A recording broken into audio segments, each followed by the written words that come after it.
La marine nationale, on a ressorti tous nos grands bateaux, nos grands navires de guerre qui ont tous un nom d'homme politique. Vous savez, vous connaissez par exemple notre magnifique, pas le sous-marin, parce que ça je vous en parlerai après, notre porte-avions, le Charles de Gaulle, vous le voyez, comme majestueux, qui est tellement grand le Charles de Gaulle que quand l'avant est en guerre, l'arrière ne le sait pas.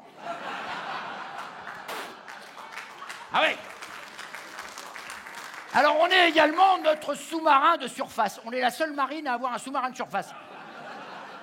Sous-marin atomique, mais il ne peut pas aller sous l'eau, c'est le DSK. On ne peut pas lui rentrer le périscope, il est toujours... Ah non, sur la droite de la flotte, on a le Giscard qui est là. Sur la gauche, c'est là qu'il est le mieux, le Jacques Chirac. Écoutez... Au centre de la flotte, on a mis le Borloo. Ça n'a pas été facile de le mettre à la flotte, le Borloo. Bon. Il est au centre. Bon, on a été obligé de le remplacer par Bérou, parce qu'on avait une mission au Liban. Ils étaient là, les gars, ils étaient au cœur de l'Armada. Enfin, Armada, Ramayat, Ramayat. Bon, bref. La Ségolène juste derrière, là, Duflo qui coule. Enfin, bref, tout est là. Et on a nos petits navires qui coulent tout autour. Vous savez, les petits Zodiacs d'intervention rapide, les valsettes, ce qu'on appelle les valsettes. J'ai l'impression qu'ils ont une pile au cul en permanence. Hein? Les valsettes, vous les voyez, les valsettes? On les a recopiés sur le modèle du Sarcopète. C'est les mêmes.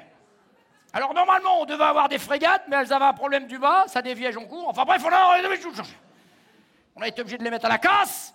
Neuves. Allons le Dieu! Et au cœur de la flotte, qu'est-ce que vous avez? Au cœur de la flotte, vous avez le navire amiral, le François Hollande, avec ses 2 hublots. Oh, il est magnifique, hein? Le triomphant, il est là. Oh là là, il a un trou comme ça dans la coque depuis le début. Il va couler, mais il n'y a que lui qui ne le sait pas.